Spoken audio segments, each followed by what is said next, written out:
Vamos lá. Vou colocar aqui um exemplo, tá? Vou até aumentar essa reta. Vou colocar alguns valores, tá? De retas numéricas, não muitos valores. Vou colocar 5 valores. Só para a gente ter uma referência, tá? Menos 50. Vamos começar no zero. 0, 50, 100, 150 e 200. Ok? Lembrando que, como é uma reta numérica, ela vai para o infinito, para o positivo e para o negativo. Não significa que numa rodovia, a rodovia é infinita. Não, não significa. Mas se eu partir da ideia que é uma reta numérica, toda reta numérica vai ao infinito, porque a gente está falando do conjunto dos números inteiros. E os números inteiros vão ao infinito positivo e infinito negativo também. Vou colocar aqui, ó, um móvel na posição de número 25, ok? E ele está para esse sentido, da esquerda para a direita com uma velocidade equivalente a 5 metros por segundo. Essa é a velocidade dele. E eu tenho um outro móvel que está nessa posição aqui, pessoal, ó, a posição de número 175, com uma velocidade para esquerda, né? Então lembra da característica, se está indo ao encontro da origem do espaço, que é a origem da reta numérica, a velocidade tem que ser negativa. A velocidade dele vai ser 2 metros por segundo. Tudo bem? E eu quero saber qual é o tempo necessário para que esses dois móveis se encontrem. Ó, vamos colocar uma perguntinha aqui, ó.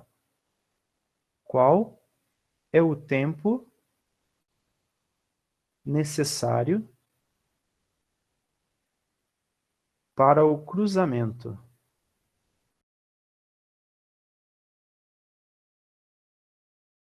Então vamos lá. Do primeiro móvel, S1 vai ser igual a S0 mais V0t. Ou seja, S1, o espaço, né, a função horária do primeiro móvel, é igual ao espaço inicial dele, 25, mais a sua velocidade, 5 vezes o tempo t. Então, olha lá, a equação da posição desse primeiro móvel. S1 igual a 25 mais 5t. Do segundo, João, presta atenção, hein? S2. S2 é igual a S0 mais VT.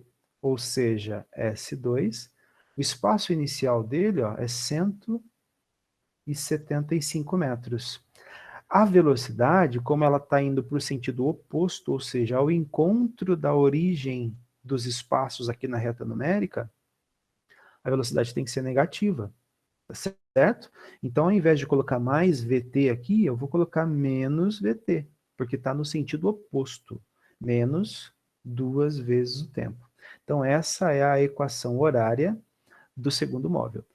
E assim, gente, por que, que um é positivo e o outro é negativo? Por que, que você inventou essa história de colocar sinais diferentes? Porque eles estão indo para sentidos diferentes. Sempre que os dois móveis estão em sentidos diferentes, você tem que adotar esse mecanismo, ok? Então vamos lá. Agora, a condição para que haja o encontro. A condição é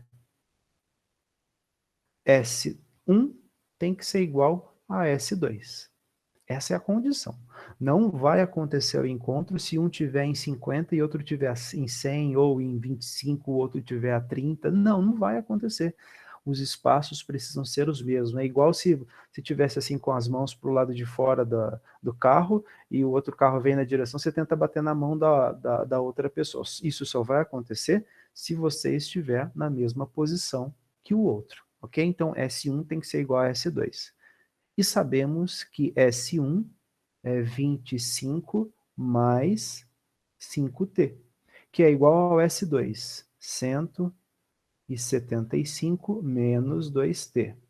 E esse 25, gente, nós vamos passar lá para o outro lado, e ele vai ficar negativo. Então fica 5t Esse 2t menos 2t passou para lá e ficou mais 2t, é igual a 175, e esse 25 que passou para lá ficou menos 25. Colocando aqui em cima, ó, 5t mais 2t, 7t, é igual a 175 menos 25, que dá 150. Ou seja, t é igual a 150 dividido por 7. 150 dividido por 7 vai ser igual a 21,43. Então, t é igual a 21,43 segundos. Agora, pessoal, o exemplo é um pouquinho diferente. Mas não é muito difícil, tá? Ó, vou novamente colocar uma reta numérica como se fosse uma estrada. Essa estrada tem várias posições. Várias posições. 0, menos 50, 50, 100, 150. Vai ao infinito aqui, a reta numérica, tá? Eu vou colocar um carrinho aqui, ó, nessa posição. A posição que ele está aqui é a posição 10. Ok? 10 metros. E a velocidade dele é 7 metros por segundo. E eu tenho agora, pessoal, um outro carrinho aqui, ó, um outro móvel nessa posição. A posição que ele está é de 75 metros. Tudo bem? E a velocidade dele é de 3 metros por segundo. Se eu interpretar esses dados, gente, o que vai acontecer? Esse primeiro móvel aqui, esse primeiro carro, não está mais rápido? Esse aqui está mais rápido, não está? Então, vai chegar um dado momento em que esse carro vai encontrar com esse carro e vai ultrapassar. A minha pergunta é: quanto tempo é necessário para que esse carro ultrapasse o outro carro? Para que ele ultrapasse ali. Esse cálculo não é um cálculo importante? Se você está lá numa rodovia, você está lá, você tem certeza que o carro na sua frente está a 100 km por hora. Você tem certeza que está a 100 km por hora. E você está a 120 km por hora. Você está, sei lá, alguns metros de distância dele. Você vai ter que pensar, pô, será que dá para eu ultrapassar? É claro que você não vai calcular mentalmente isso aí numa rodovia, você não vai ter que fazer delta S, delta T, S0, V0T ali naquela hora, não. Mas a gente está tentando analisar a potencialidade desse assunto, né? Então, eu posso calcular, eu posso analisar o tempo que eu vou levar para ultrapassar esse carro. E mais uma vez, tem que ter uma condição. Vou colocar um enunciado aqui, ó, bem objetivo, que é esse enunciado, essa questão que nós vamos tentar responder, né? Quanto tempo será necessário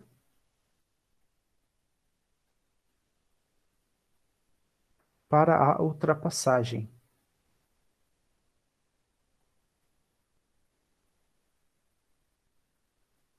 Ou seja, quanto tempo vai ser necessário para que o carro ultrapasse o outro? Tem que ter uma condição também. Vocês não concordam que a condição da ultrapassagem é que o espaço do primeiro carro, ou seja, a posição do primeiro carro, tem que ser igual à posição do segundo carro. S1 é igual a S2. Tudo bem? Essa é a primeira condição. Então, nós estamos partindo da ideia que a gente precisa chegar na função horária da posição do primeiro carro e na função horária da posição do segundo carro. Vamos chegar nessa ideia aí, ó. S1 é igual a S0 mais V0T. S1 é igual ao espaço inicial. Qual é o espaço desse primeiro carro? É 10. Mais a velocidade que ele está, 7 vezes o tempo. Então, já sabemos a equação horária da posição do primeiro carro. E do segundo? S2 é igual a S0 mais V0T. S2 é igual ao espaço desse carro, 75, mais a velocidade 3 vezes t. Ah, mas nos exemplos anteriores você falou que a velocidade dá negativa. Por que a velocidade aqui deu positiva? Porque os dois estão Porque indo eles para... estão indo pro mesmo lado. Perfeito, porque eles estão indo para o mesmo lado, né? E quando eles estão indo para o mesmo lado, eu posso falar que as duas velocidades têm o mesmo sinal. Ou as duas são positivas ou as duas são negativas. Como ele está se distanciando da origem dos espaços, porque a origem dos espaços é zero. Ele está cada vez mais longe, então a velocidade positiva. Se ele estivesse voltando para a origem, né, então a velocidade seria negativa, as duas velocidades. Vamos calcular agora qual é o tempo necessário para que aconteça essa ultrapassagem. Eu sei que a condição é S1 tem que ser igual a S2. S1 vale 10 mais 7t, que tem que ser igual ao S2. E o S2 dá 75 mais 3t. Beleza? Então vamos lá. Esse 3t eu passo lá para o outro lado, enquanto 10 eu passo lá para o outro lado. Fica 7t menos 3t é igual a 75 mais 10. Vou colocar aqui em cima, né? 7t menos 3t dá quanto? 4t. 7 menos 3, 4. É igual a 75 mais 10. Quanto que dá? Aliás, mais 10 não, 75 menos 10, né? Eu coloquei errado aqui esse sinal. Deixa eu apagar aqui. Por que que é mais 10? Porque por que que é menos 10, né? Porque ele estava mais 10 desse lado, passou para o outro lado negativo. Então é menos 10. 75 menos 10 dá 65, né? Esse 4 que está multiplicando, eu passo dividindo. Então, t é igual a 65 sobre 4. Quanto que dá 65 dividido por 4?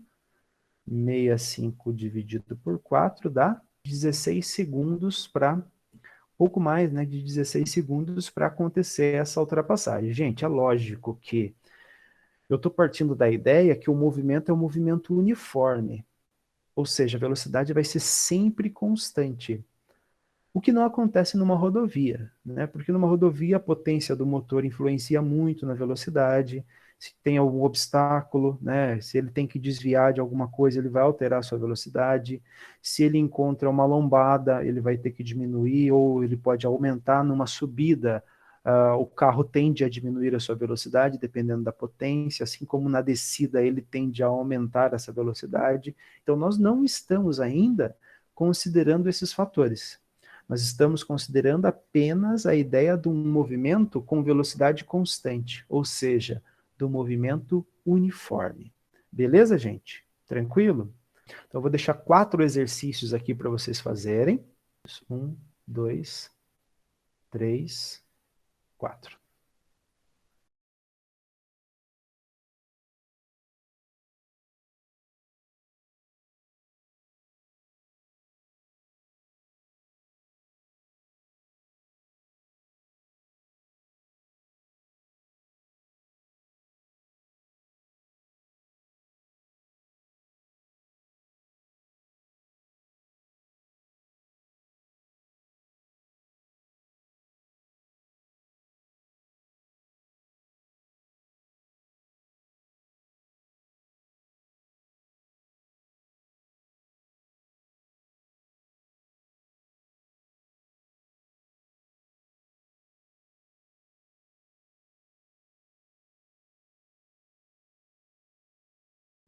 Bom, olha só então. São 4 exercícios.